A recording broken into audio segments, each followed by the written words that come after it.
All right, guys, and welcome back to the Impossible Podcast, where we empower others to face the impossible, inspire them to be impossible, and motivate them to do the impossible. And you notice we're in a little bit different of a setup today, but we're always jumping around to different studios. So we had the opportunity to sit down and record with a man who came down all the way from Canada for Amputee Fun Fest this weekend. He is an athlete, he's a motivator, and he really helps to encourage, inspire, and educate amputees and what they still have available to them in life. And in fact, that we can actually go beyond things that we never thought we would be able to do even before an amputation.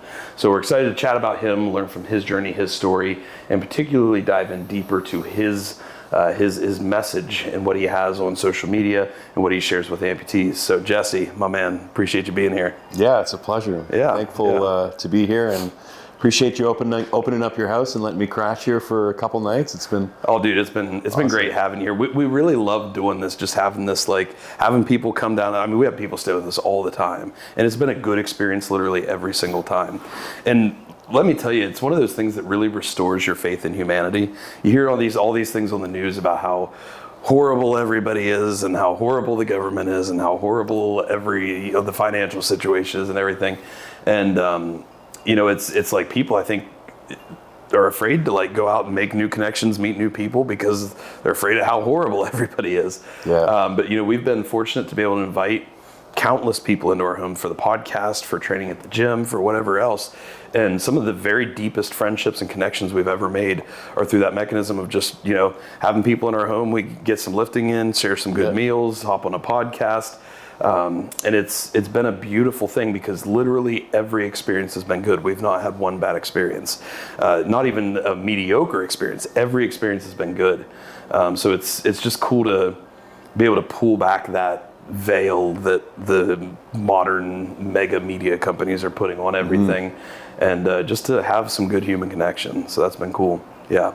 But talk to us a little bit about, I like to take it back a little bit so people know how you came here.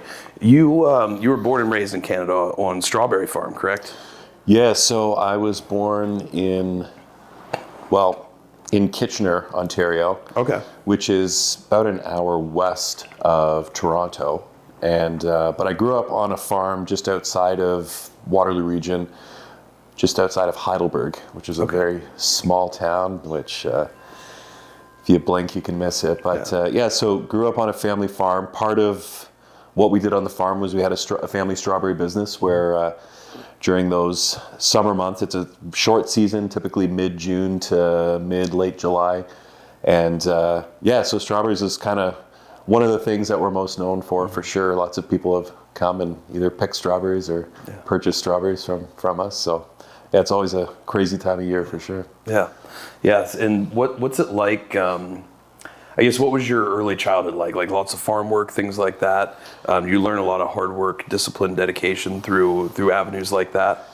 Yeah, definitely a different childhood. Mm-hmm. I think for me, I didn't appreciate my childhood on the farm while I was in it as a child. I appreciate it more now as an adult, but as a child, you think of all your friends who get to go home after school and get to go to each other's houses and play and hang out and do all that fun stuff after school, where I had to come home. I had chores I had to do in the barn every night, things I was responsible for, and I didn't have that freedom to just go and do whatever kids do at that stage in life. And so I was maybe a little bitter and resentful, but it was also the best upbringing possible. I had so much space.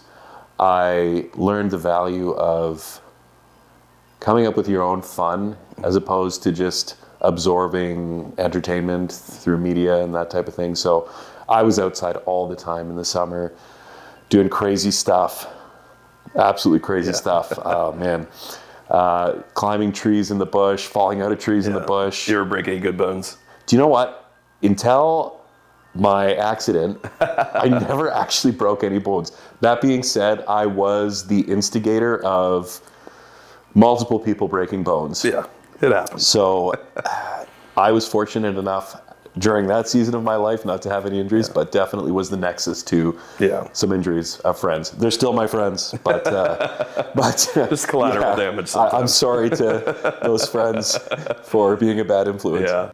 What's up, guys? It's Matt. I hope you are enjoying this powerful episode on the Impossible Podcast. If you like what's happening on this episode, I was hoping I could get 30 seconds of your time to tell you about an opportunity we have for you to dive deeper into this conversation off the camera. We have built an online community on school.com where we dive deep into these lessons we learn on the Impossible Podcast, as well as help you integrate the lessons we teach with Impossible Performance into your own life. This is a space where you can have powerful discussions, expand beyond topics that we talk about on the episode, and most powerfully, it helps you to take control of the narrative you have for your life and write a new story for yourself about who you are. We have courses built in on how to leverage all 4 domains of performance, as well as a lot of the integrative teachings that we provide in Impossible Performance. We do monthly group calls where we all hop on and chat about a subject and how it's reflected in our own lives and how we can learn and grow from each other.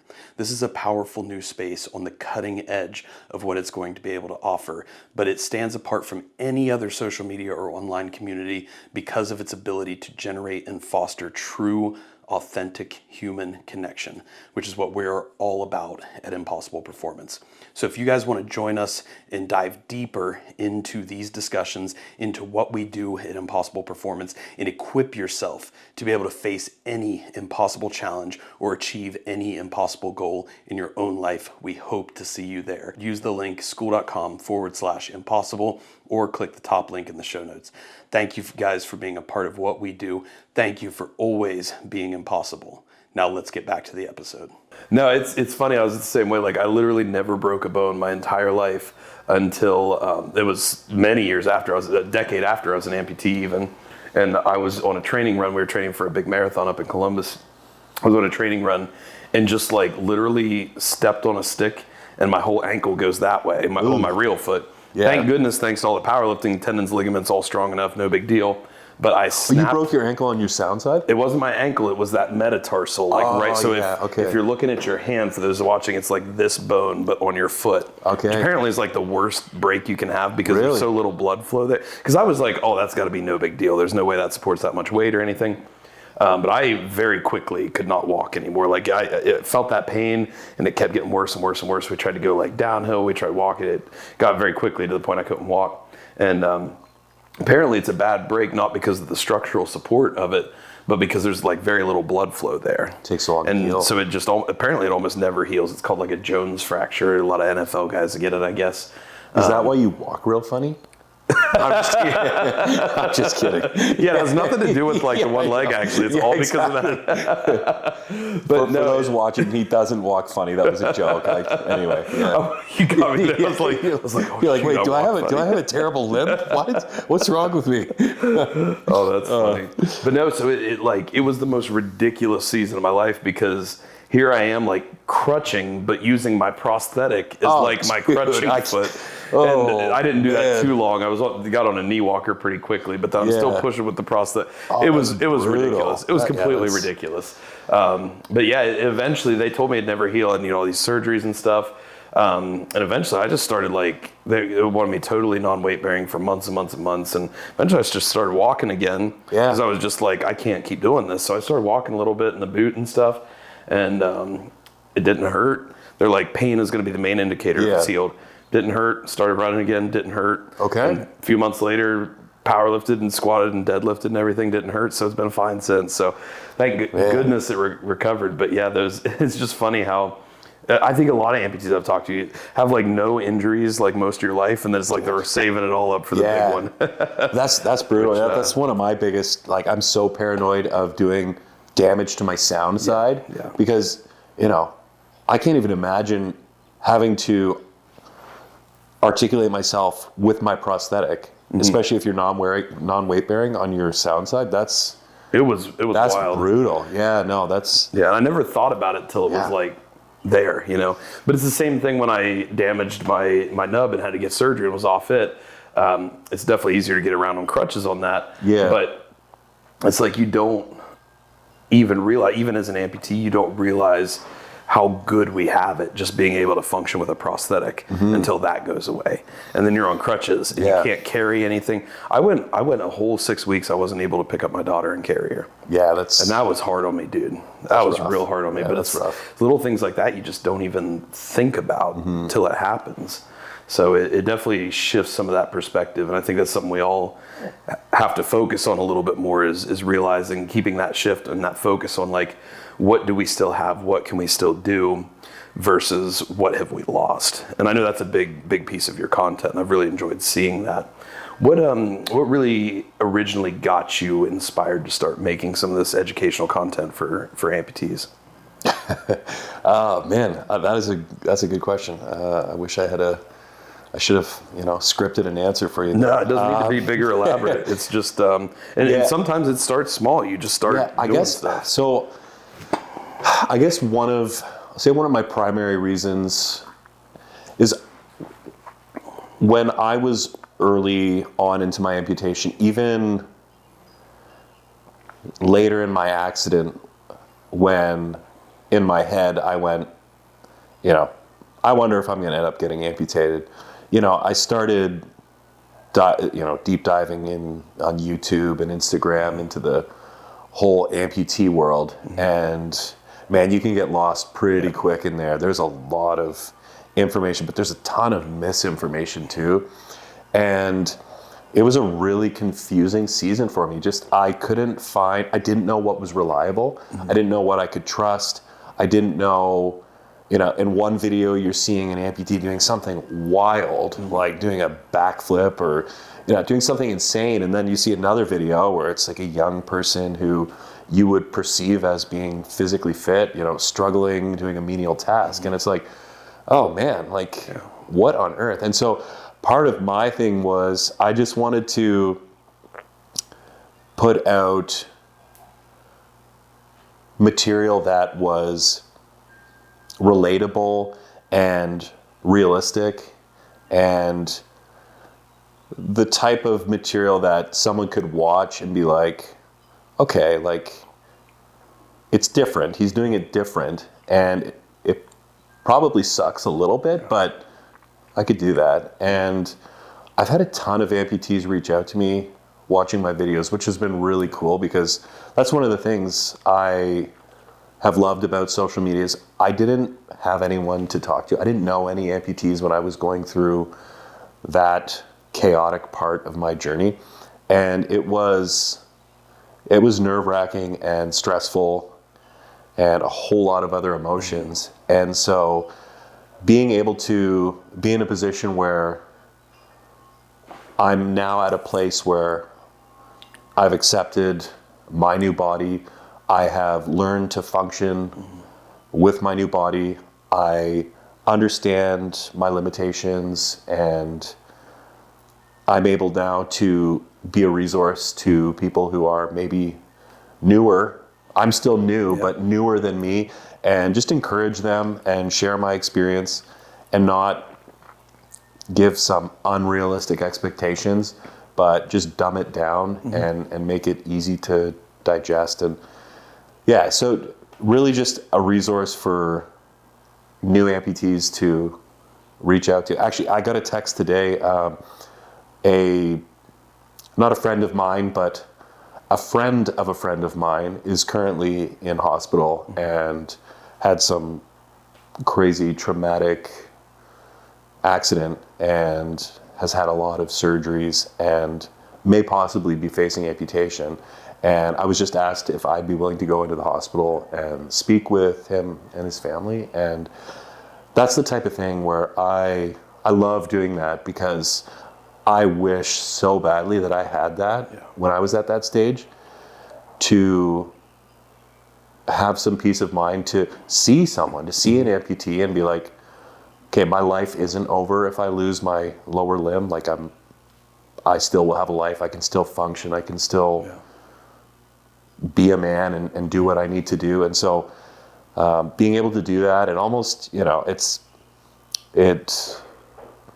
gives me energy. It gives me life. I love doing that type of stuff. I've had the privilege of doing it before too, and it's exciting being able to go in there and look at this person and empathize with them and be like, this sucks so much for you right now. I've been there. My story was different. My journey was different. But the one thing we have similar is you're stuck in a hospital. I was stuck in a hospital, and it sucks. It's like being in prison and you feel like there's no end in sight. But being able to go in there and see their face light up when they see you, when they see, wow, like look at this guy coming in here. He's walking normal. He's got a prosthetic leg. He doesn't look like he's depressed. And so you're giving hope. And I think giving hope is such a powerful thing, especially to someone who's destitute and feels hopeless. And so it's really special being able to do that. And so anyways, that's a long way to answer. It's a way for me to give hope and offer hope to people in what is a life-altering, a life-changing situation for many individuals, and just offer some hope. Yeah, we exactly what you described there. We bring up the line a lot with something we learned from one of our mentors is the meaning of life is to literally become who you needed in your darkest hour and give that to the world. And that's exactly what you're doing. You needed somebody when you were laying in that hospital and had no vision of what your future could look like. Yeah. And when you don't have that clear vision to hold on to, your mind will run rampant and create all of these imaginary scenarios. Many of them not great, Oh yeah. and that can send us in a pretty bad spiral. So what you're able to do now is you walk in, like you say, is this especially this strong, healthy, muscular, moves really well, gets around really well, bright, happy, good personality. Yeah. Stop. I don't know if you knew this about yourself. Hey, come on. Am I blushing over here? No, it's just the camera. It's just the camera. We'll do the color correction. All right. Okay. But yeah, that's what you get to do for people, and there's no better feeling than that. And just knowing something so simple as you just showing up can have that profound of an impact. But it's really not just that simple, because it's not just you showing up, it's everything you've done to build to who you are now. Because you could have let this totally consume you, totally break you down, and lead you down that negative path and never come back from that. You could have allowed that to happen. Yeah. And if that person had walked into the hospital room, it wouldn't be such a motivational, inspiring, visionary sight for them. So I think you do have to definitely give yourself credit for the person you've built along the way to be able to provide that sort of vision for people who are struggling and fresh into this. But it is a powerful thing to be able to then turn around and give this to people at this point. And I think it's very much needed in the community. You and I were talking a little bit earlier. It's easy, I think, and I don't want to cast any judgment or any blame on anybody, but I think it's easy to allow ourselves to kind of get caught up in the disability of it all, to the point that we focus more on what we've lost and what we can't do than what we have available to us. I think it's sometimes easy to go down that path if we allow ourselves and others in our community or whomever else to start cycling down that path. It can go that way. And I think we all have to be conscious and cognizant, not that you never have bad days, not that you never want to scream at the world. Those are important things to acknowledge too. But at the end of the day, we need to be able to come to this place where we can look up and say, but I can still do this. Yeah. I still have this available to me. Just so that we don't allow this new part of our life, it doesn't have to be our whole life, but this new aspect of our life to totally shut down our dreams that we have for ourselves. And I know that's a challenging process that all of us go through. I had to work through that. I know so many other amputees have. Did you have a lot of challenge as you were coming into your amputation? And I guess maybe we could go back and talk a little bit about too what this process looked like for you. As you were, what did this process of coming to amputation really fully look like? Yeah, I guess probably the easiest way to give the full picture is to talk about what happened. And so I will do that just to give you some reference point here as to how I just ended up getting my leg chopped off. Yeah. As we all do. So kind of the semi-Coles Notes version. In July of 2022, July 25th specifically, I had just gotten home from the gym. It was a beautiful, hot, sunny day. It was a really dry summer. And it was probably close to 30 degrees Celsius. I don't know what it is in Fahrenheit. You Americans, I don't know. Probably like 70, 80. Beautiful, hot, warm day. Yeah. Yeah, it was a nice day. California weather. Exactly, yeah, in Canada at that. But yeah, so I had gotten home from the gym, and my parents' place is right next door to where I live. And so I went over, and my mom was home, and I said hello, and I had asked, I'm like, oh, where's Dad? And my mom said, I think he's back in the field loading round bales. We had just had our wheat harvested, and then from the wheat chaff, we have a baler come in and make big round bales, basically compacts all the chaff together, and then puts bale twine around it, and so and creates these big bales, which are large cylinders out in the field. For people who may have seen them, didn't know what they're called.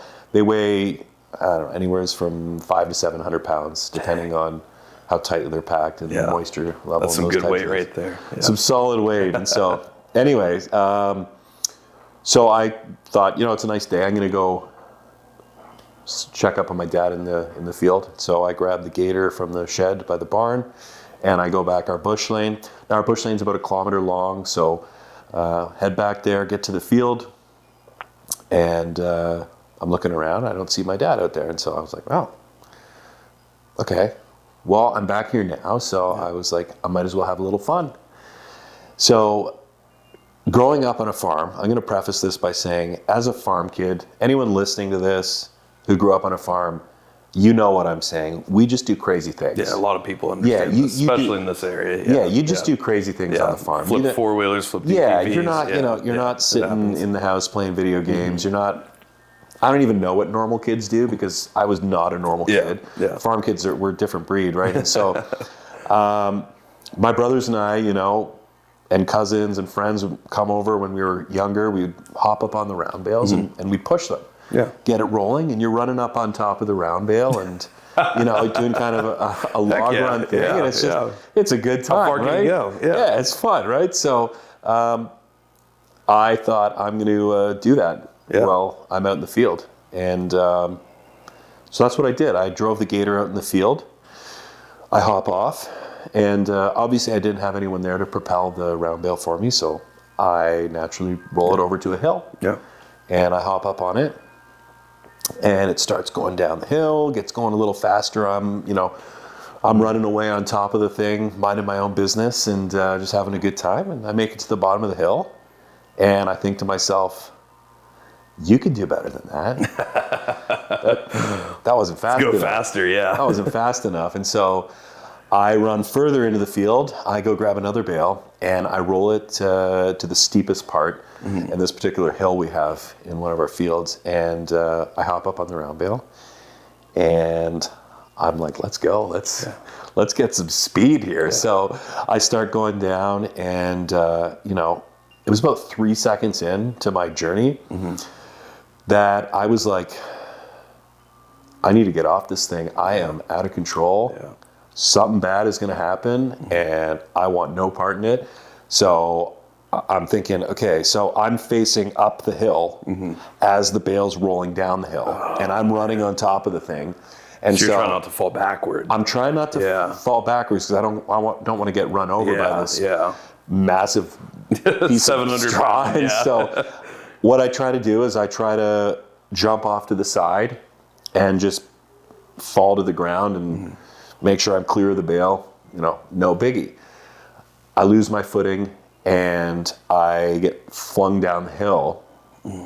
And I remember thinking in the air, like, oh man, this is not suck. Yeah, it's not going how I wanted it to go. And so I remember the sound very clearly. As soon as my feet touched the ground, on my left side, I landed. It was the dirt was it was such a dry summer. The ground was hard. It was rock hard. and I landed really terribly on my left side in some sort of divot, and it was just the perfect storm. And I remember the sound of my tib fib just snapping inside my leg, and then my tib fib shot out the back of my leg. I compound fractured my leg, and my tib fib shot out the back of my flesh, and I was still coming down. My body weight was now coming down on my feet.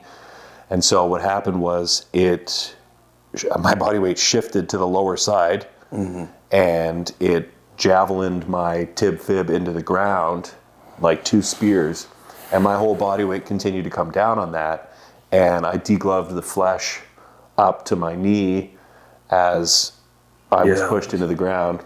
And then obviously the inertia and everything of me sent me flipping down the hill. I later learned I also shattered my ankle at the same time. They described my ankle as kibble and bits. My calcaneus, the whole joint there just blasted right through. So it was messed up. I didn't realize how bad it was obviously at that time. At that second, I finished rolling down the hill, and I sat up, and I remember looking down at my leg and going, "Oh shoot." That was lit. I said, "Oh shoot." And and then I look up, and here comes a round bale, and then I get smoked in the face by the round bale, and I get completely run over by it as it continues rolling. And I sit up again, and I was like, did I break anything else? I remember feeling my nose because it smashed me in the face. And then it was a temporary distraction for like 5 seconds, and then I looked down at my leg, and by that time, the blood was just gushing, and I knew that I had severed some serious vessels in my leg with all the trauma. So at that point, my foot was wrapped 360 degrees around my leg, and my bones were just sticking out the back. Now, in my former years, I was an embalmer, and so I drained blood from deceased individuals for a living, and I know that there's a finite amount of blood in the human body, and I knew that my clock, so to speak, was starting to tick right there, and the countdown was on because it was like a water faucet had been opened. And you actually had a frame of reference for this, which almost nobody would have, but you've seen all the blood leaving your body before, so you could kind of see I knew what that out. looked like, which most people would not. That's wild. Yeah, and so, but it was funny. I remember looking down at it, and because I'm a police officer now, and I was a funeral director and embalmer before, I've seen some really graphic and messed up things. And I remember looking down at my leg, and my bones, and the blood, and thinking to myself, I wish I was scared right now, because at least I would have that adrenaline helping to, diffuse some of the pain, because it hit me like a ton of bricks. And I was like, this can't get any more painful. I can't, this. It was agonizing. And so I knew that I needed to get help. Now, the caveat to all this is, it was a nice day, so I had taken my shirt off and left it in the gator. My phone was also at the gator as well, so I didn't have a phone on me. I didn't have a shirt on to tourniquet my leg. Yeah. And so I was like, I need to get to that gator. Now, it was about 400 yards away, up a hill and across the field. And if you've ever seen a field of wheat after it's been harvested, it's left with some stubble, and it's like razor blades. And I remember I flipped myself. I untwisted my foot a little bit, hoping it would stop the bleeding a bit. And then I flipped myself onto my stomach, and I started dragging myself through the field. And I don't know what was going on with my right leg, but I was trying to, kind of military crawl myself on my stomach, but I couldn't move my right leg for some reason. It was just paralysis. I don't know if it was from trauma, but it was just, it wasn't making sense. And so it was just all arms for me. I remember I was on my stomach, and I just kept going like this, one more drag. And man, it hurt. It hurt a lot. And I remember I got up almost to the top of the hill, and I had lost a lot of blood at this point, and I remember thinking to myself, I can't go any further. And I remember there was a clear patch, just a little hole where there was just dirt. There was no sharp wheat stubble, and I just laid my head on the ground. And it's so funny how ingrained in my mind it is. I can still remember that it was a really warm breeze going across the field. I remember the smell of the earth and seeing the little dry cracks in the soil and hearing some birds chirping. And I laid there, and I was like, I was like, this. I think this might be it for me. And it was funny. It was so, because when I stopped moving, the pain decreased a lot. And I just laid there, and I was kind of at peace with it. I wasn't scared. And I was kind of like, well, like, this is a really stupid way to die, and it's not going to make sense for anyone who sees it. But obviously I'm here now, so that wasn't the end of my story. I picked my head up off the dirt, and I chose to keep moving through the pain. And I don't even have a great reason for it. I'm just like, I just didn't want to give up. Yeah. And I just wasn't going to let it win. And so I kept dragging myself, and I started losing my color vision. I was starting to get, and I knew I was getting close to losing consciousness, which was probably my greatest source of anxiety at that time. And being a police officer, I know how frustrating it is to respond to calls where you have an ambiguous location and you're trying to find someone because you want to help them, but you don't know where they are. And you've got vague instructions to go off of. And so I was like, I need to somehow get my phone out of the gator, and I need to call 911, and I have to be clear with them, or all of the phase 2 of the pain is completely not worth it. And so I get to the gator, I drag myself there, and I propped myself up on my hands like a seal, and I reached up, and then I just collapsed on my back and just like right into the wheat. And I was my whole body was just, I was covered with cuts and scrapes, and I was just, not only was my leg bleeding out now, but I was just all covered in blood from the scrapes. And you're probably barely even registering the pain anymore. It's just becomes part of your consciousness. Yeah, it was just point. All trying to, I knew that I needed clarity while I called. And so I remember laying back, and I just I looked up at the sky, and I breathed, and it was, I don't know if you ever fainted before, but you know when you get the fuzzy, it's just black and white, just fuzzy. Every time I squat? Yeah, every time you squat. Yeah, you might want to get that checked out, buddy. Oh, I have. They don't know what's going on. Okay, yeah. Still do it anyways. Who cares, right? Anyway, so I'm seeing that, and so I was trying to, I'm like, okay, I need to breathe, I have to be able to talk and explain. So I take a few breaths, and I'm trying to see my phone.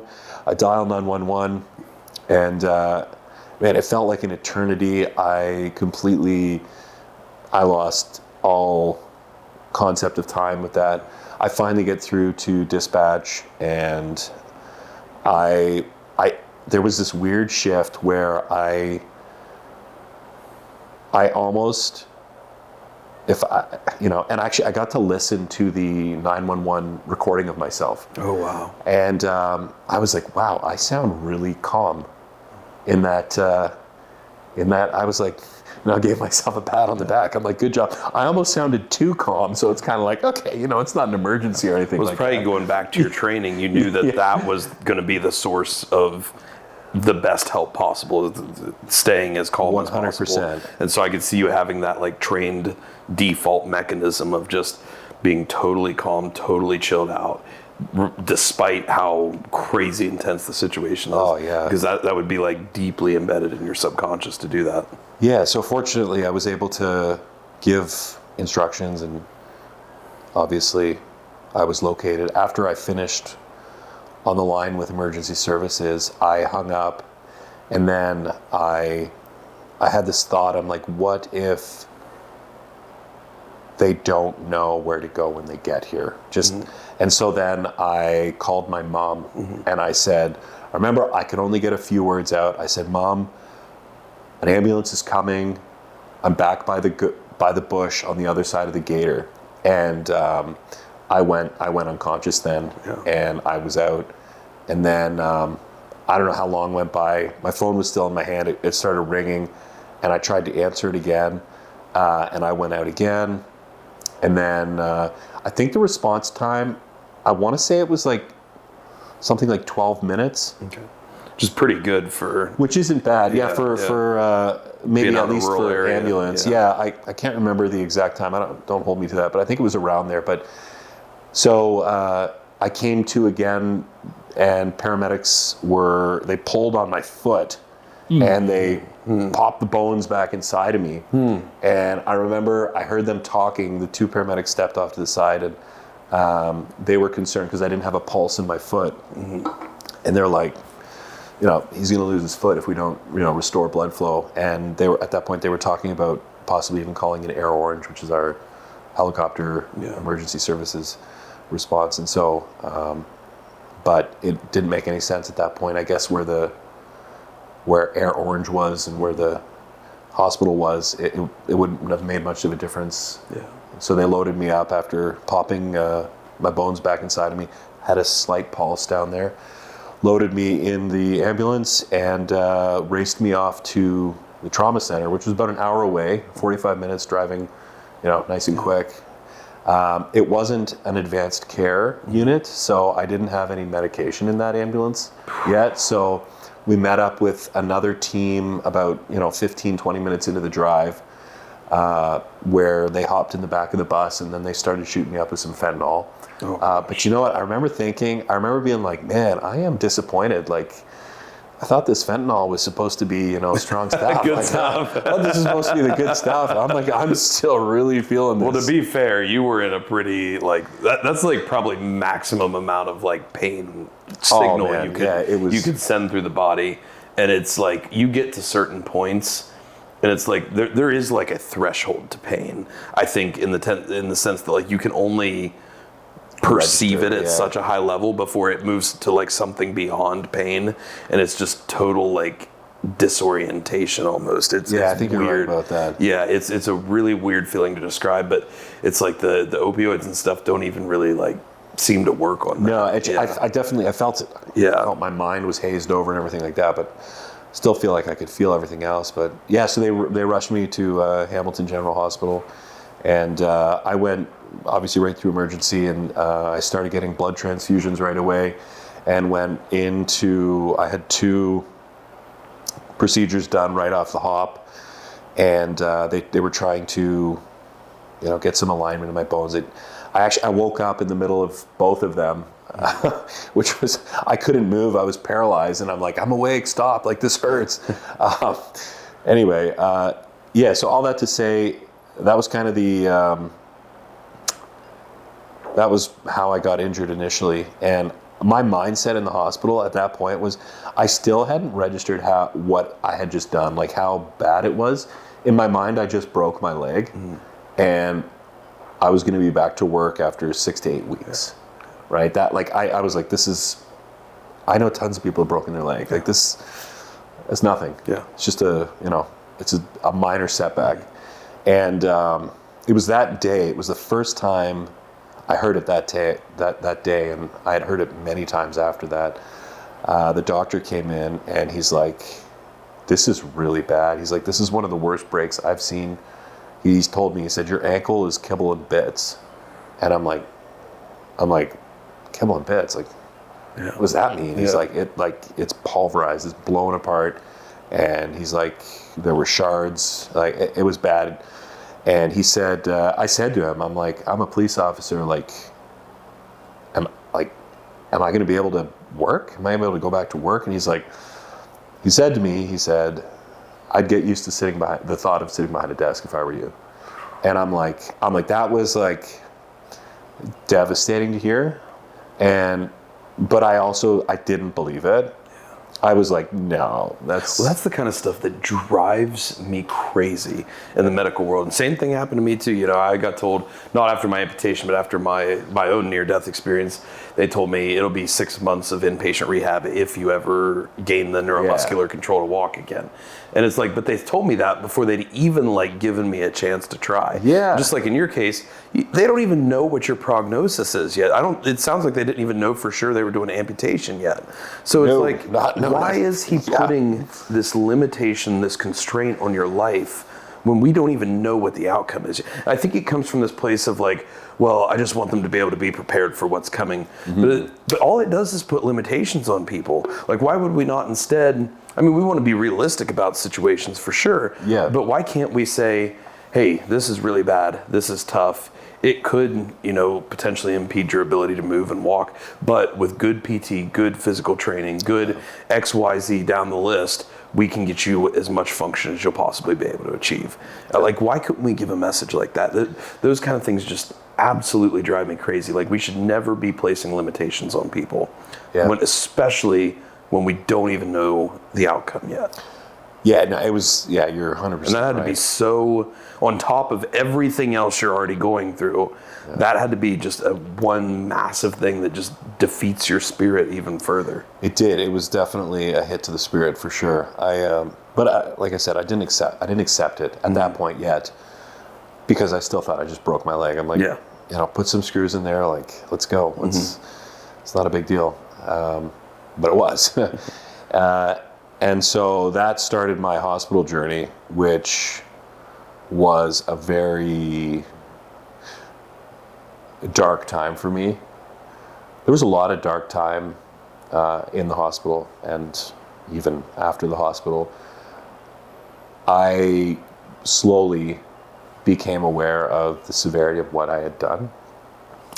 And there was a whole lot of emotions around that initially for me.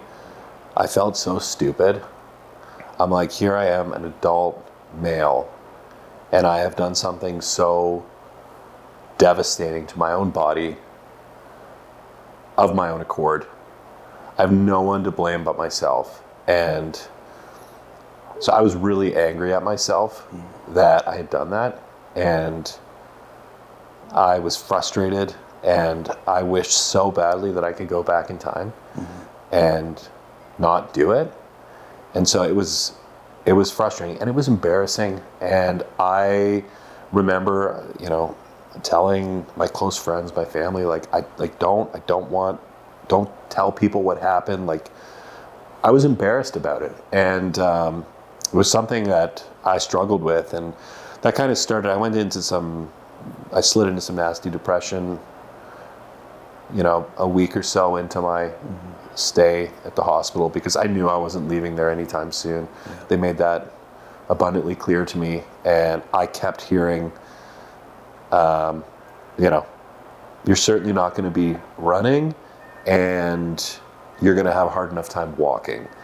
Get used to sitting behind a desk. And I just wanted some hope. Just give me a morsel like, of at that hope. point, it's almost like, lie to me, please, you know? Give me at that point, hope. at that point, just lie to me. And so, it was a really challenging time. And I was just really angry at myself for doing something that seemed fun and innocent at the time, and wound me into a world of pain. And so ultimately what ended up happening was I got a really bad infection, and a handful of days into my stay in the hospital, I remember a nurse had helped me to get to the bathroom, and I did my business in the bathroom, and she said, when I'm done, like, just push the button and they'll come back and help me.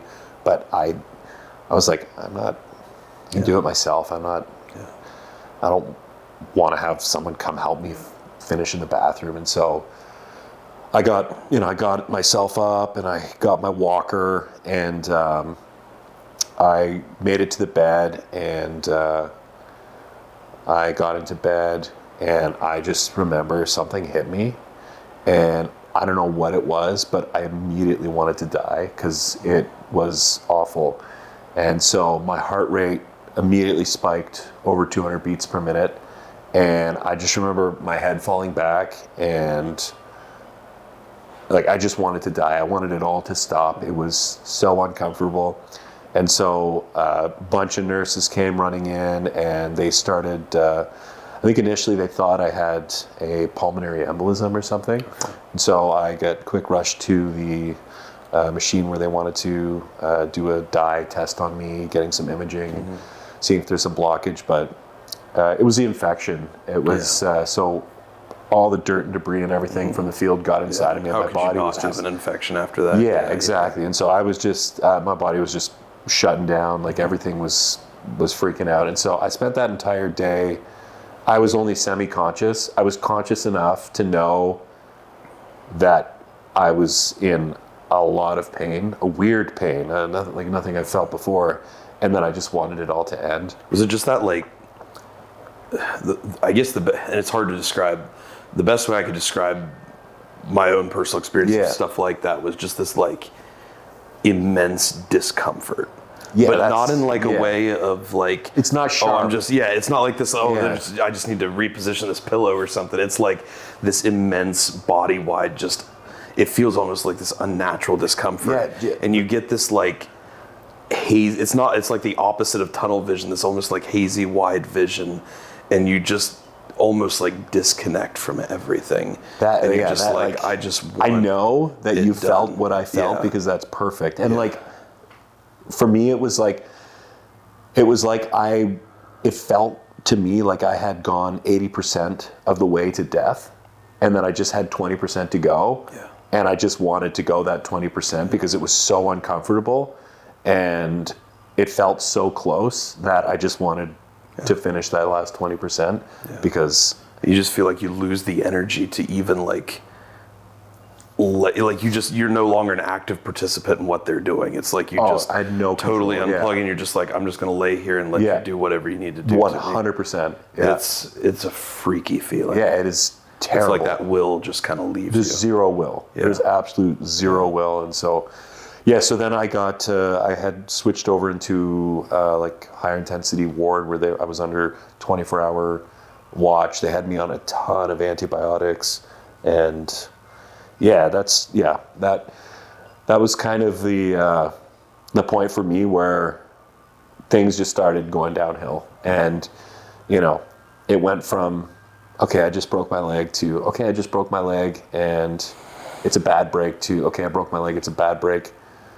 Okay, I'm probably not gonna run again to it's a bad break. Now all of a sudden I'm gonna struggle walking.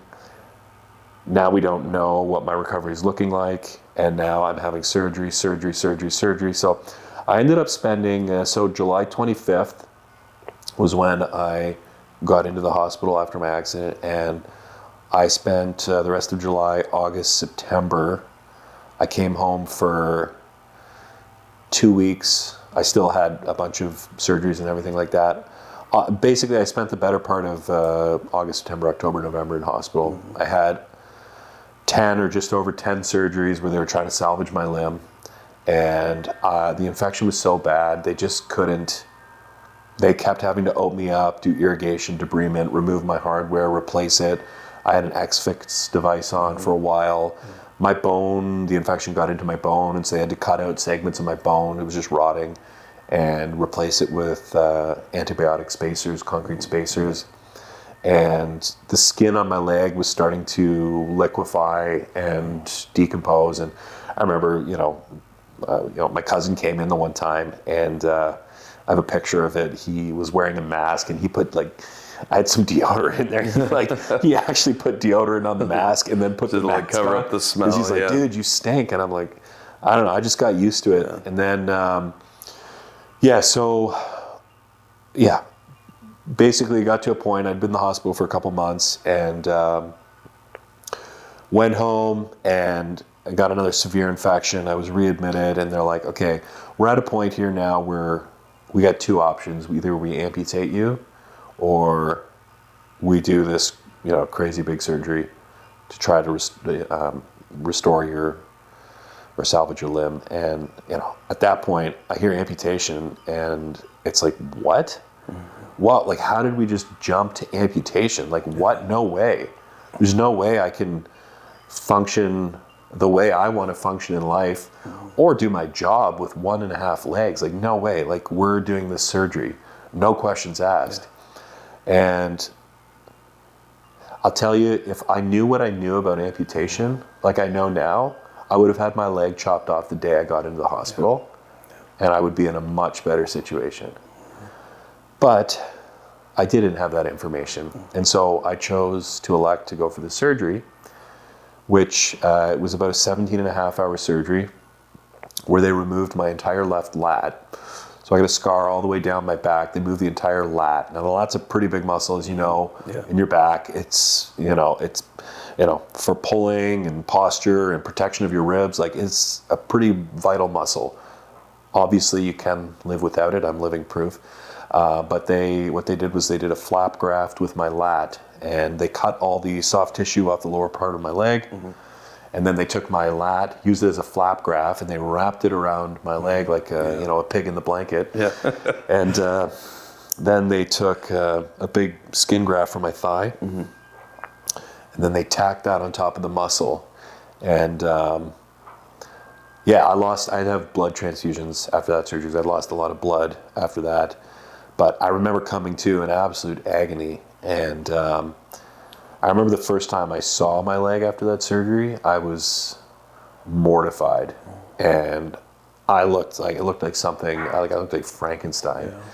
And actually, I made Frankenstein look You made pretty made hot. him look good. I made him look good. Yeah, I would have gone for Frankenstein, but it was bad. And I was just like, what on earth? Like, there's no way I'm letting anyone see this. And anyway, so I spent a good, that surgery was in October. Yeah, so I spent probably close to 2 months recovering after that surgery. I was in hospital for 5.5 weeks after that surgery. I was in the burn unit because of the grafts and stuff. Makes and so sense, they had to do a revision on that. It started dying. But long story short, I did get home after that, and I was recovering. I'd have to go every day to the wound clinic and have my bandages changed and everything like that. And I was home for about, I want to say 3.5 weeks. And I noticed a spot on the upper part of the flap graft. And I didn't say anything. I was like, that doesn't look good. That's definitely not normal. And then, day 2, I'm like, that's a little bigger. It's a little darker. I poke on it, and I'm like, it's kind of squishy. Yeah. That's definitely not normal. But like, I knew what was going to happen if it was what I thought it was. And so I'm like, trying to like will it to not be there, to not exist. Yeah, 100%. I've been there, 100%. Really hoping it's not what it was. But by the end of day 2, it was bigger. It was darker. It was like dark purple, and I could like push my finger right down, and I went, just sighed. I knew what that meant, and so I called my doctor, went in to see my family doctor, and she was like, you need to go see your plastics team. So then she called, and my plastics, I went to Hamilton that night, and they cut me open, and it was a hole all the way down to my bone. It was just all infection. And so that night, my plastics team was like, what are you doing tomorrow? And I said, whatever I need to do. Nothing. They're like, okay, well, we want your first thing, you come in, see your orthopedic surgeon. And so the next morning I went in and I saw my orthopedic surgeon, and he was like, what are you doing tomorrow morning? And I'm like, I just asked this yesterday. And he's like, we're going to have to amputate your leg. And so the next morning I got a call about 8 a.m. and I was back in the hospital, and by noon I was getting rolled in to have my leg amputated. And so what was that feeling like? I know they'd talked about amputation, but like, it's just how quickly, I don't think people have a concept of how quickly these things happen sometimes. You make these completely life-changing, life-altering decisions with basically zero confidence, and you have to do this so quickly. Of like, you go to your family doctor and you're like, what are you doing tomorrow morning? You see a plastic team, what are you doing tomorrow morning? And then he's like, all right, tomorrow we're going to amputate. Or do you want to amputate your leg tomorrow? That's like the question you get. Yeah, no, it was. What was it like working through that? Was it something you finally just were like accepted in the sense of like, we've done everything else and this is what it's coming to? Or is it something that you still had to like really fight to internalize? Yeah, I was just tired and frustrated. Yeah. I was so, like, I was carrying, I was on 24-hour antibiotics. I was carrying, I had a PICC line in my arm. I was on vancomycin, I was on ertapenem, and I was on a really strong new oral ciprofloxacin or something like that. You're a pharmacist, Anyway, I can't remember what it's called, but I had to get my blood work done every week because it was killing my white blood cells. That's about the strongest antibiotic regimen you could possibly have. Yeah, it was. It doesn't get really stronger than that. Yeah. And I had lost close to 60 pounds in hospital. I couldn't eat. Yeah. I was in so much pain, and it was hard because I went in the peak condition of my life, and I just watched myself melt, and all of my hard work just disappeared. I went days without eating, and the antibiotics just kill your appetite and mess your gut up, and then the depression, man. It's a whole layered sandwich of just nastiness, and so it was challenging, and but I was tired, and I was like, just cut this thing off of me. I hated how it looked after that surgery. It was disgusting, and I was like, at this point, I would rather not have it. And I thought I was ready to face the challenges of being an amputee, but I had no idea what I was in store for. I was just frustrated and tired. I'd had so many surgeries, and I had no hope. And I went through the last months of absolute brutal circumstances, all to end up at the place that I was ultimately avoiding. And I'm just like, what a royal waste of time. And now I've given up my lat, which isn't growing back. It's gone. This is the rest of my life now. And they can't just take it and put it back. No, they can't take it and put it back. I wish they could. And so it was just, there was a lot of frustration. And at the foundation of all of it, I was like, and I did this to myself. I'm the reason that I'm going through this, and I have no one else to blame, and much less I'm embarrassed about it. So there was a lot of really complicated feelings that I was feeling around that time, and so I got my leg amputated, man, and I was so paranoid about the medication that I was going to be on after, because the first stint in the hospital, I got hooked on opiates. I was on an insane amount of IV Dilaudid, and that stuff hits different than IV. I do not like that drug. Yeah, I don't like it at all. I would 100% refuse it. It's so strong and so fleeting that it just feels like you're never in a good spot with it. Yeah, at least that's been my experience. No, and I was on a high dose. Probably like 2 milligrams every couple hours. I was on 10 milligrams. 10 milligrams? I was on 10 milligrams. Did they have you on the infusion pump then? No. They put the 10 milligram bag up. Oh, okay. So they were giving you the IV every 4 hours. Okay. Yeah. So I was on, which was like, and my sister's a nurse, and when she came in, she's like, "What? You're taking this much?" And I'm like, "It's barely even working." I've never even heard of it. Yeah, it was. And so, anyways, I didn't realize that I was building a dependence on this. I didn't realize. You don't even know. No idea. Until they. No idea. I just went like this. I'm in pain. Yeah. And I'm not making this up. Like, I need some sort of help to deal with this pain. And so, you keep getting the drug, and then they switch you to orals to send you home. Orals aren't the same, man. They're not the same. Yeah. And so I was awake for almost 5 days straight when I went home. I couldn't sleep. I couldn't eat. I hated absolutely everything about my life. And again, I wanted to die. And I remember, I would go, and I was in a lot of pain too at the same time. And so it was, I would go out driving at 2, 3 in the morning just to distract me because I had to get out. And so I'd crutch out. It was the winter, right? There's snow all over, and I'd crutch out to my car and I would just drive. I'd know where I was going, but I would just drive, and I would just cry in my car, and I was just so angry and frustrated, and it was just a lot. There was just so many layers of pain, and I just did not see any hope or escape from that. And I remember one time I had a Ford Focus at the time, and they're not a race car, but man, I maxed that thing out on the highway, and the roads were slippery. And I remember trying to get it to Fishtail, and I was just like, if I just go off the road, if I go off the road the right way, this all just ends, right? And but of course, even with my crappy all-season tires and it being a Ford Focus, I stayed right on that road and didn't slide anywhere.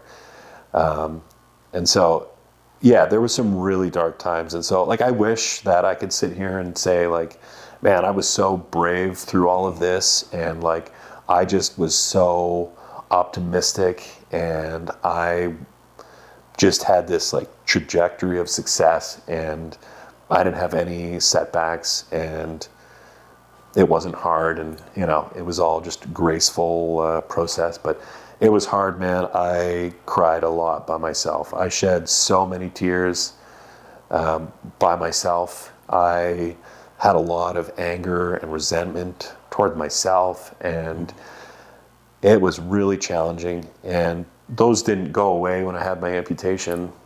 I still had to face those. But after my amputation, I kind of had a new distraction, I'll call it. And the distraction was work. It was, okay, I got my leg amputated. I've seen videos of guys on Instagram and YouTube doing crazy things with prosthetics. Okay, that's my new focus. That's my obsession. I need to get to work. I need to get to work. And so I was in the gym 4 days after my amputation on crutches. And it was hard. I was embarrassed I had my little, stump shaper on, trying to get that nice conical end on the stump while I was, crutching around the gym, and, people were looking at me, and, I was focused though. I'm like, I need to get back to work. I need to, I have work to do. I'm going back. I'm not sitting behind a desk. Let's go. There's no, who cares? I'm embarrassed. Let's do this thing. And so I worked hard. I worked really hard to gain back what I had lost. And I was eating like an absolute horse. Horse trying with to put an that weight appetite, back man. on, yeah. No, I had no idea what I was doing, man. I was just eating anything and everything. I would, after the gym, I would go to Timmy's, and you joke because Canadians like Tim Hortons. Womp womp. But man, it was just convenient. It was convenient and affordable food. And so after the gym, I would either get 20 Timbits or half a dozen donuts, and I would just pound them, just That'll get pack the on the calories. calories. And I would get 2 turkey bacon club sandwiches with extra turkey, and I'd get one of their quencher drinks, and I would, it was a ton of calories, and I was blending chicken breasts. I was blending absolutely anything because I had no appetite, but I wanted to get it in me, so I was blending food and drinking it, and I did gain a ton of weight, and I started finally, once I got my leg amputated and the infection was out of my body, my body started to recover, and I started feeling strength again, and And that's a wild feeling in and of its own right. You go through these, it's not getting fixed, it's not getting fixed, it's not getting fixed. You're just weak and weak and weak and broken, and you just feel like you're getting weaker and weaker and weaker, and then they find the thing and they fix it, and then how quickly your body like surges back. It wants once that one thing is just resolved. I had that same experience with mine. Mine was like getting my colon cut out and everything, but it just like surges back to life, which is a wild feeling in and of its own right. I think you casually just drop it, you got your colon cut out, like it's no big deal, you know? Yeah. Whatever, I got my colon cut out. It's a whole thing. I'm cool. Sitting here, I don't have a colon. It decreases processing time, is what I like to say. Well, now I feel like a chump because I've got a colon. So well, I got 2 lats. Okay, true. Yeah, all right. Yeah. So we're even. We really do balance each other out. We do really, yeah. I got my left leg cut off, and you got your right leg cut off. So we're like together. We're like one whole. You know what we can do is if you get a running blade, you only run with one shoe then. True. So we could buy like really nice running shoes. What size are your and feet? split the cost. I do like 11 to 12 anyway. Dude, I'll squeeze into that. Oh, yeah. Okay, it's done. We'll make that work. We'll make that. Well, actually, you buy a size a little bigger for running, so do like 12 and a half. Okay, I can do that. Yeah. So now we just need some sweet shoes. So shoe company, whoever you want to sponsor, like we'll take anybody, Nike, On Cloud, whoever you want, Ultra, yeah. Done. Yeah, okay, fair. But man, there's a lot of power in that. And you brought up that statement that like you wish you could sit here and say that you were like brave and strong and heroic through that whole time. But I'll tell you what, if that had been true, first of all, that could never be true because that wouldn't be real. Like even in the movies, that wouldn't be real, you know? But what you just laid out there of the actual journey, the actual process of what you went through, that is where all of the power of your journey comes from. The fact that you went to those places and you stayed in those places for a long time and you really had to hold on and battle through, and then ultimately you hit a turning point that leads to where you are now. And it's that all power is found in contrast. And so it's the contrast between those deepest, darkest lows and then building to the very highest of highs of where you are now. And it's not that every day is beautiful sunshine and rainbows now, but you've built back life where there was none. Mm-hmm.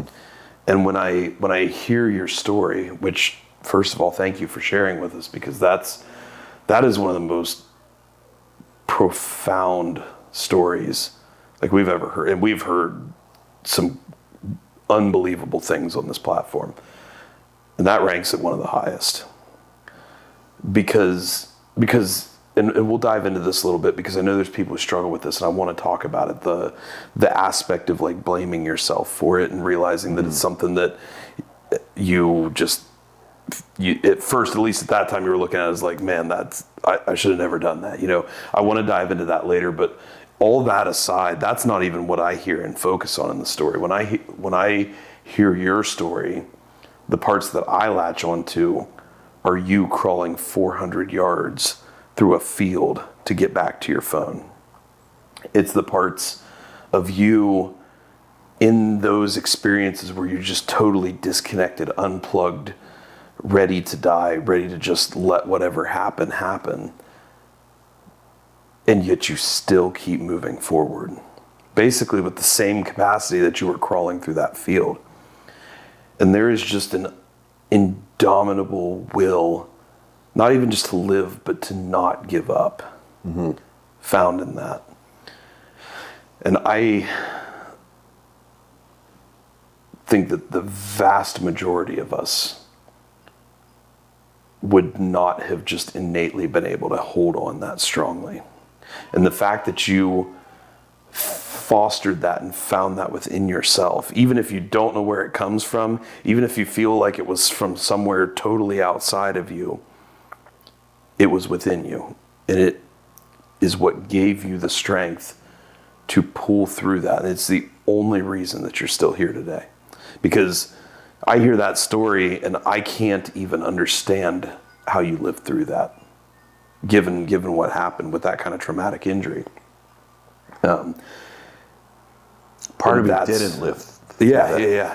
I think that's the one thing I've had to accept too is Like, my body's alive, but I definitely lost part of me or parts of me along that journey. Like, Well, you would, because you wouldn't have had, it gives you an entirely new frame of reference, entirely new concept on life. It redefines reality as you know it. So you're going to lose an old, and we actually, a few episodes ago talked about this.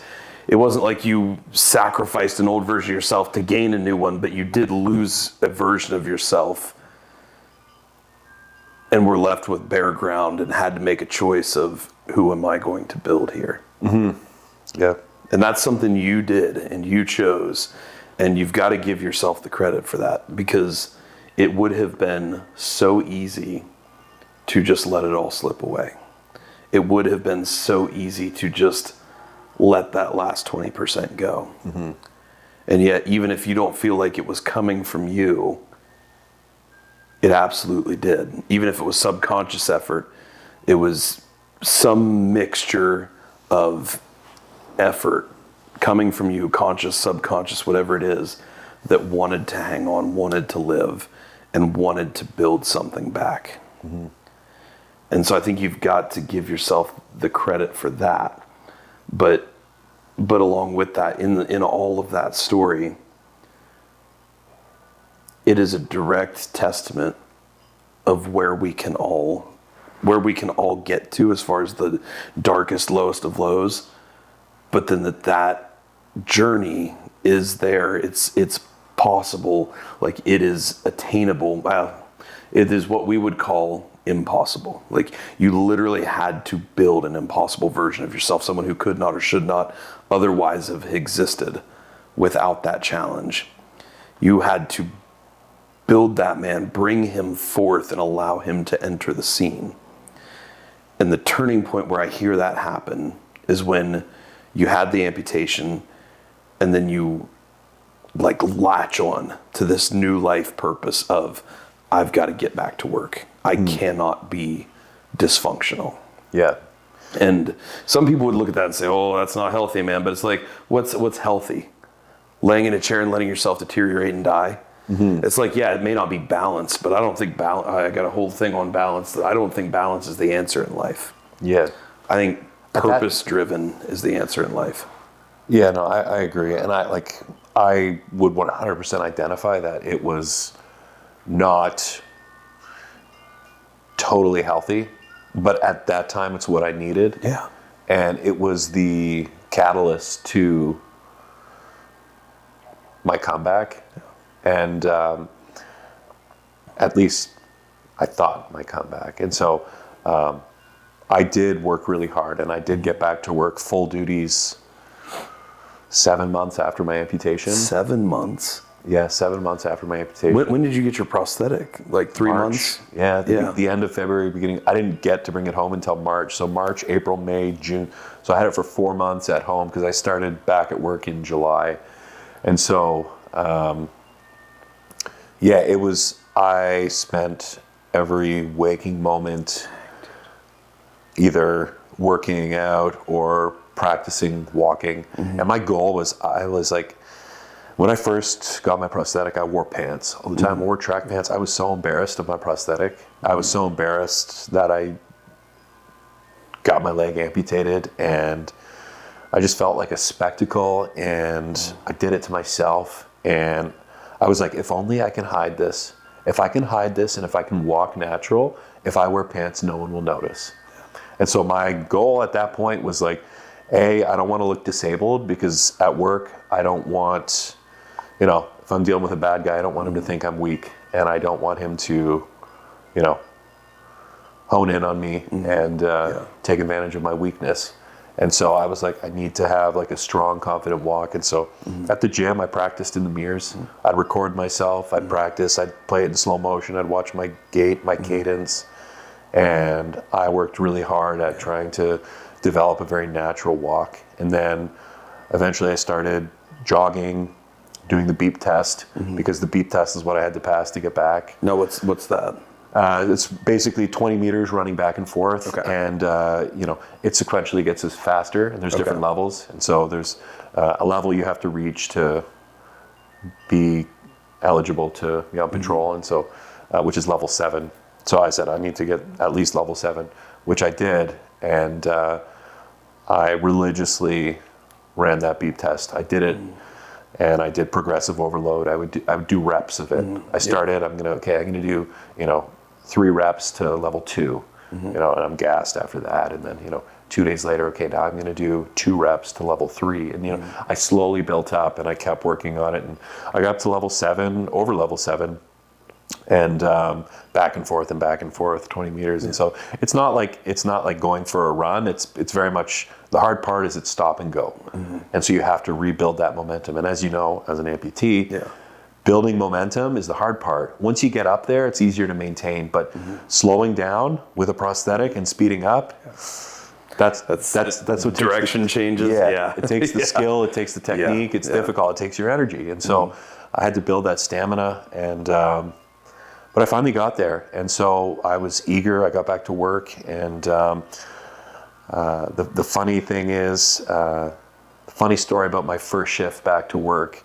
I was excited, but I was also nervous. There was part of me that was like, I know the inherent risk of what we do as police officers, and I've been in many moments where we'll say there's been a lot of dynamic movements, and part of me was definitely nervous. I wondered how I would handle myself, and so, but I'm like blind faith. I'm just going to do it.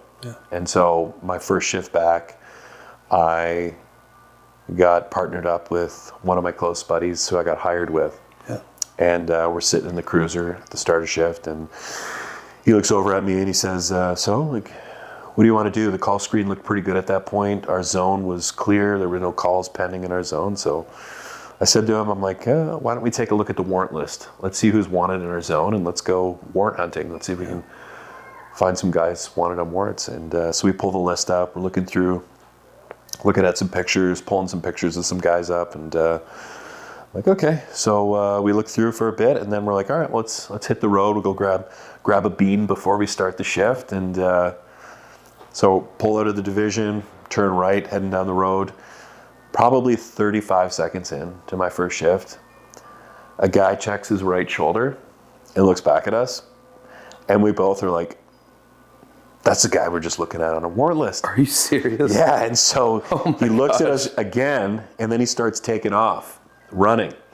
So we quick, throw the lights on, and we start hammering off after this guy, and he turns left down a one-way, and so we throw and there was vehicles blocking. It's a one lane, and so there's nowhere for them to move. So we throw the vehicle in park, and I take off, and I get in a foot pursuit and chase this guy down, and I catch him. Yeah. And so not even 1 minute in my first shift, I'm in a foot pursuit, and I catch a guy who's running, and so I bring him back to the cruiser, and he's mouthing off to me, like all upset, and calling me all sorts of names. Yeah. And I said to him, I'm like, dude, you should be embarrassed right now. And he's looking at me, he's like, oh, why? And so I rolled my pants up, and I'm like, you just got caught by a one-legged cop. And anyway, after I showed him my prosthetic, he was like, oh, dude, he was so apologetic. And Are you serious? Oh yeah, immediately my best friend, And so it was funny. So throughout my time on patrol after that, I used my prosthetic as a tool. Yeah. And the vast majority of the time it worked. And, every guy's got an ego, and I would coddle their ego with my prosthetic. And I would say, if I knew I had grounds for someone's arrest, and I'm like, this guy's going to fight, I'd say to him, I'd be like, dude, I'm going to be perfectly honest with you right now. Look, we do have grounds for your arrest, but as you can see, like, I'm an amputee, and you're a big dude. Like, I really I don't want to get in a fight with you. And they'd be like, okay, turn around, put the hands behind the back. Oh my God. The bad, okay, not every time, because I still definitely. But like the fact that would work. Yeah, I'm like, okay, it built my hope in humanity, because, these bad guys are surrendering themselves to the disabled cop, but. Well, if it didn't work, then you could crush their ego when you take them down, and they got taken down by one leg. And there were a few of those cases, fortunately, and I always had awesome coworkers who were there, and we all had each other's back. But no, so it was cool. But I guess where I'm going with this is, it started off as a distraction, and I got to work, and I spent close to 2 years back on the road, full-time patrol, and then I started getting some really bad phantom pain, and it was kicking my butt, and I wasn't sleeping at night. And as you know, the more tired you are, the more pain you feel. The more pain you feel, the less you sleep, the more tired you get. And it's this terrible cycle. And I just kept working, thinking I could fight this. And I couldn't. And then stuff, work, life started affecting me. And my mental health was taking a big hit. And I wasn't able to just bounce back like I could before. Something's bothering me, and sleep it off. It'll be all good. Yeah. But it was building up, and it wasn't going to a good place. And so I knew that I needed to take some time off work to get things back in check and figure my pain out, figure my head out, because it was not in a good place at all. And I was not having good days. I wasn't feeling, I was numb. And I was starting to make poor decisions for me. And it just wasn't going to a good place. And so I hung the holster up. And so I've been off work for about a year now. And that was a huge challenge for me to do that, because I felt like I disappointed myself, because I'd worked so hard to get back to work. But what I've come to realize is that was a mask. And I hadn't dealt with a lot of the things that were under that mask that I was hiding. And so I have, over the last year, had the opportunity to dig into those things, and I made a lot of progress. And it's a lifelong journey for me. And I've accepted that. And so I'm grateful for a lot of the support that I've had over the last year. And it was a big hit on the ego. It definitely felt a little emasculating. And I probably had too much of my identity tied up in my employment. And so I felt like I lost part of that when I took a leave. And so my goal is to go back. I don't know what that return is going to look like. But I want to make sure that when I do make that decision, it's from a healthy place, mentally and physically. And I'm just exceedingly grateful for the progress I've made. And it was the right choice. It was a hard choice. And so it's just interesting how going back to work was the catalyst I needed to push myself. But I came to learn later that was also a mask that I was hiding behind. And so I don't regret the decision I made to push myself back to work, because I think it was necessary at that season. But I'm in a different season now, and so I've taken that mask off, and this is the person behind the mask right now speaking, and would not have admitted any of these things a year or two ago. And so very much a flawed human, and but I'm grateful for the journey thus far, and have so much hope for the future, and grateful for the people I've met, you being one of them. And this whole journey, it sucks. Nothing about this has been fun, but it has been awesome meeting a small subset of society, the disabled community, amputees, limb loss, limb difference people, and it's been really cool because I never would have been part of that community before. And I mean, who would randomly just want to join the community? Yeah. I mean, you'd be welcome, but Even if you got two legs. but it's been really cool, man. And like, I wouldn't have met you before. Yeah. And I'm really glad that I could meet you. I'm really glad for the friendship we have. And I'm really thankful for the work you're doing. You're doing so much. And yeah, I consider it a huge privilege. And so, there's parts of my story that suck and are embarrassing and things I've had to work through, but I also have a lot of gratitude because there are some pretty cool opportunities, a lot of really cool people I've met. And so, so there's thankfulness at the foundation of all of it.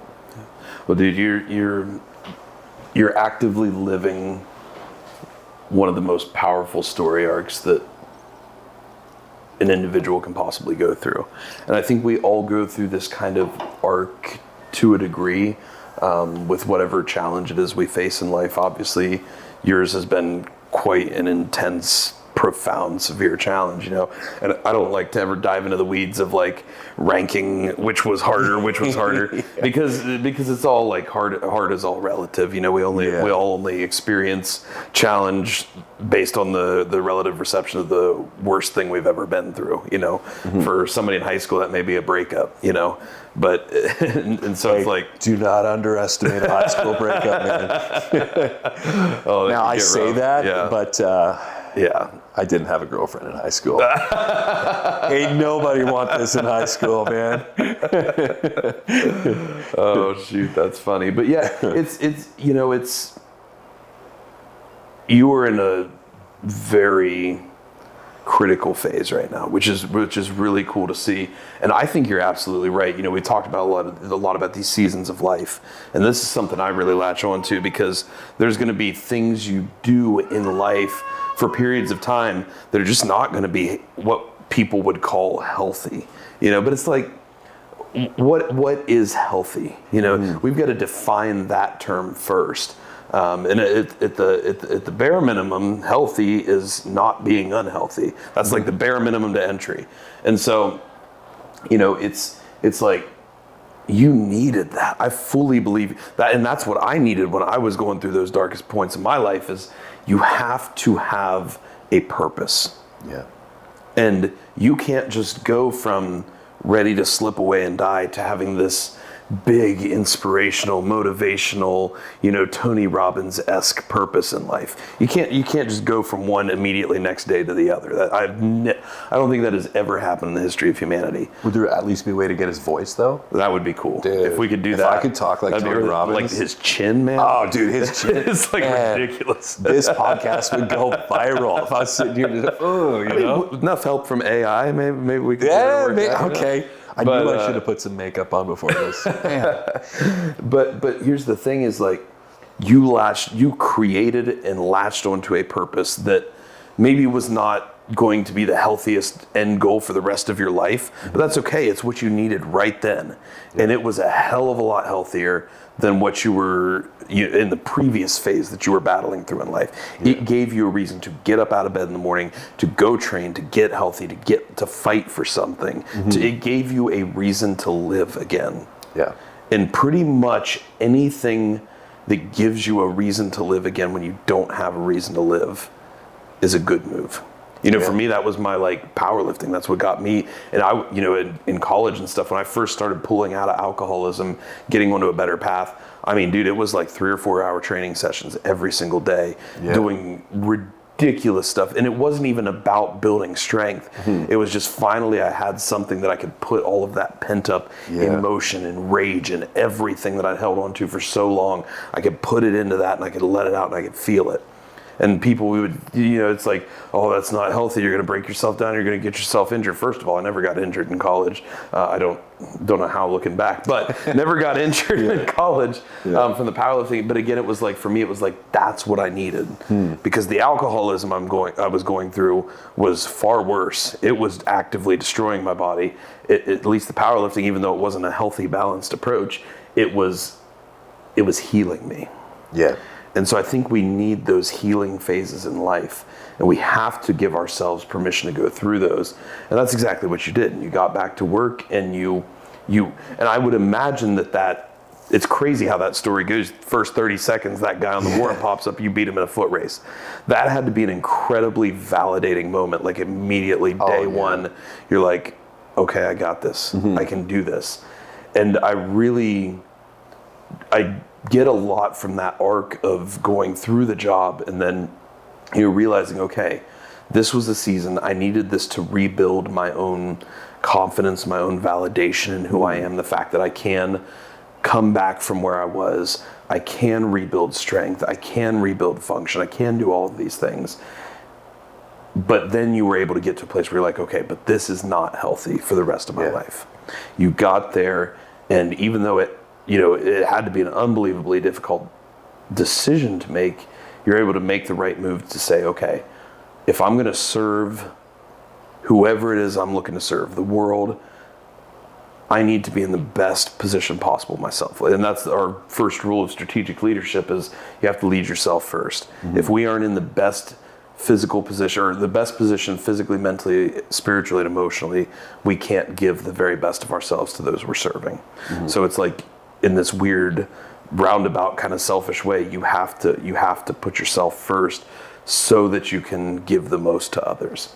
And that's exactly what it sounds like you've done. You've given yourself this time, this space to really start diving internal, to take off that mask like you talk about, to get inside, to figure out what's going on, to learn who you are, and almost more importantly, who you can become. And that's the phase you're in right now, as you're building that individual.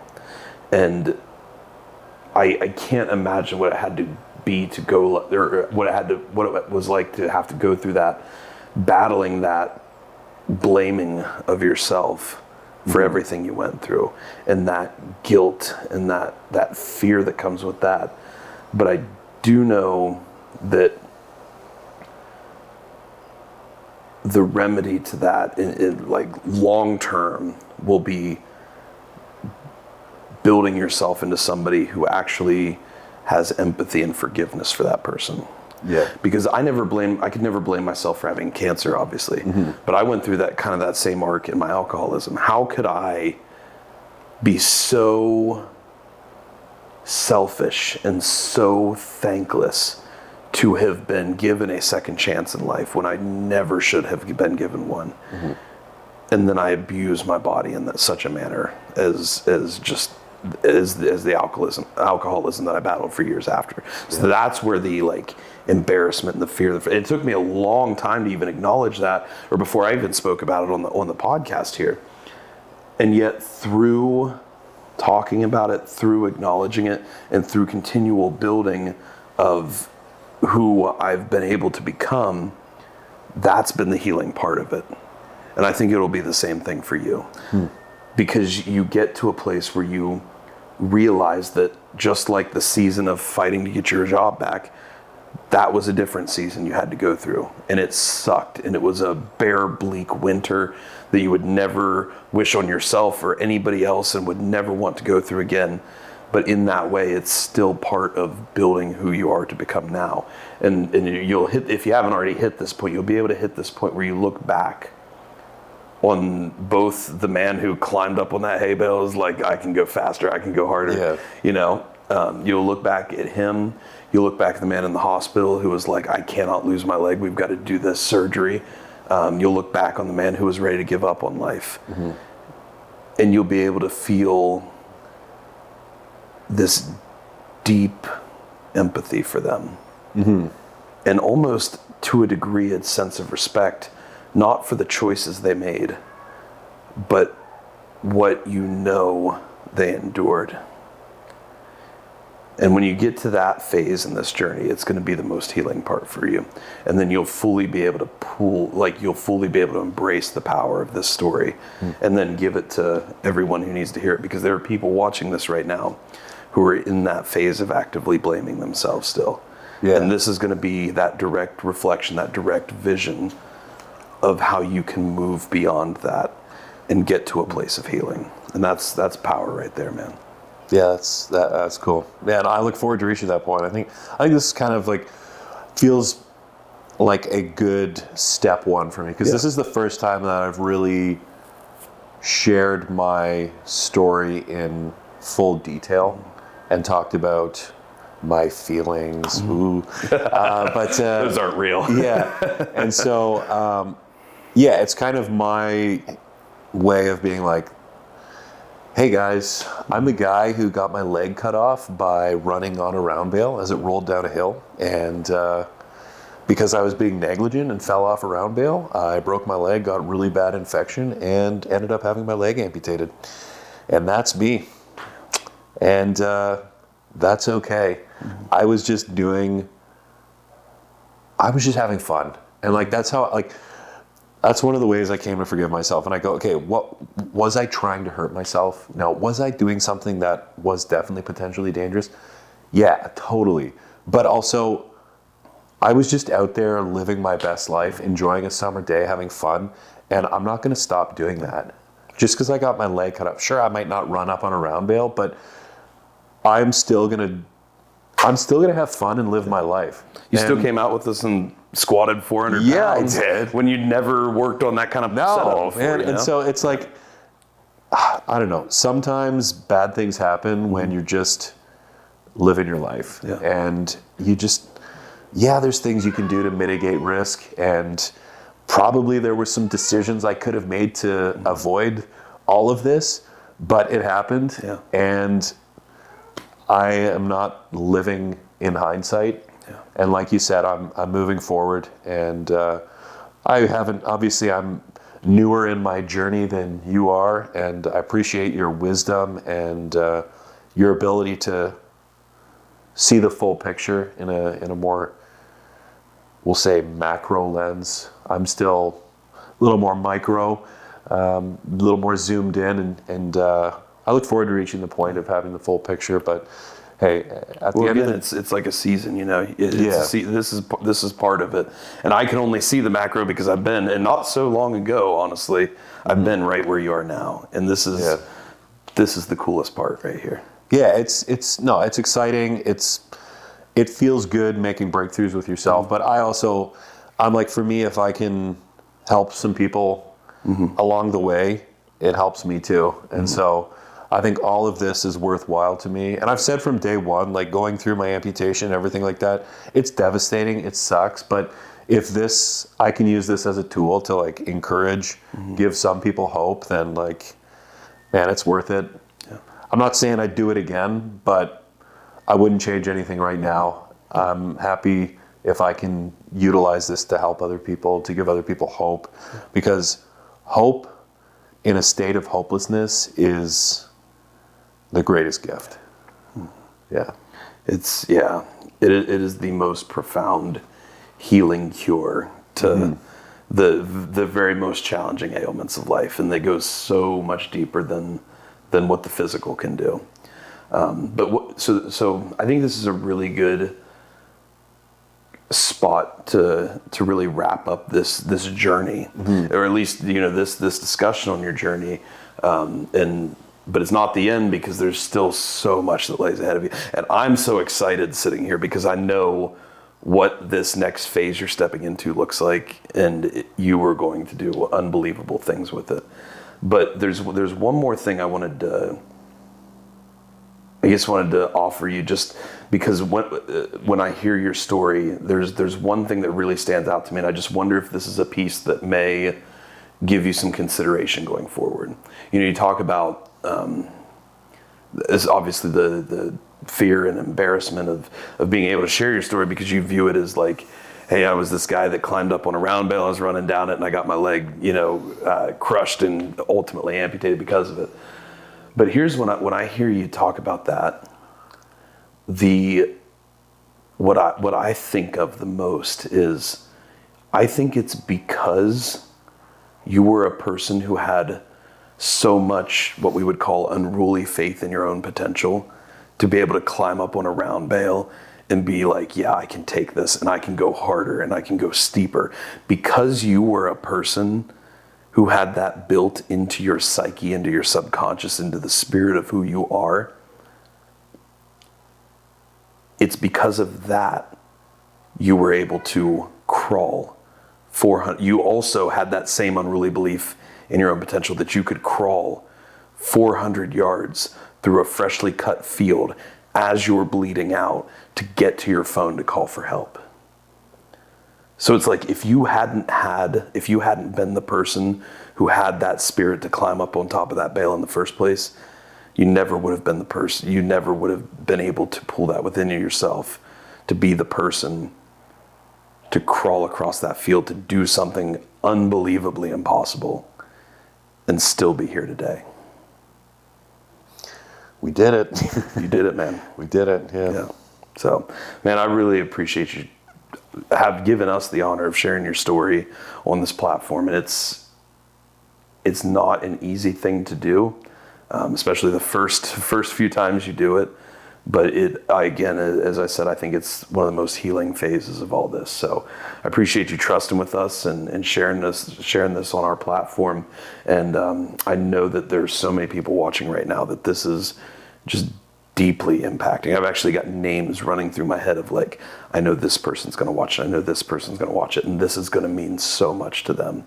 So, awesome. I mean, it's like what you're doing on your Instagram channel, man. It's you're being that person that you needed in your darkest place, and you're giving that to those who need it now. And there's no more powerful place to be. So, well, it's been my pleasure. I appreciate you inviting me out, opening up your house. Oh, dude, it's been awesome meeting your family. And it's been a blast, and we got to share a steak at Texas Roadhouse earlier. Dude, I can maybe we'll have to go to Tim Hortons in the morning, and you can show me I can still feel the steak in there. That was a good steak. You're gonna sleep good tonight.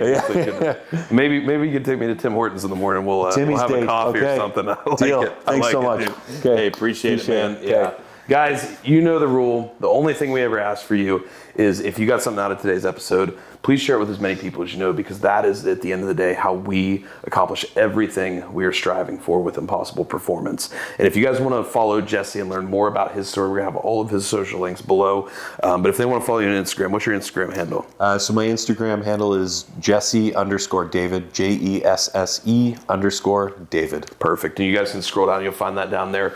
Also down there is a link to our online community. This is a brand new platform that we've built and been running over the last 8 to 9 months. And guys, it has totally really replaced how we use social media.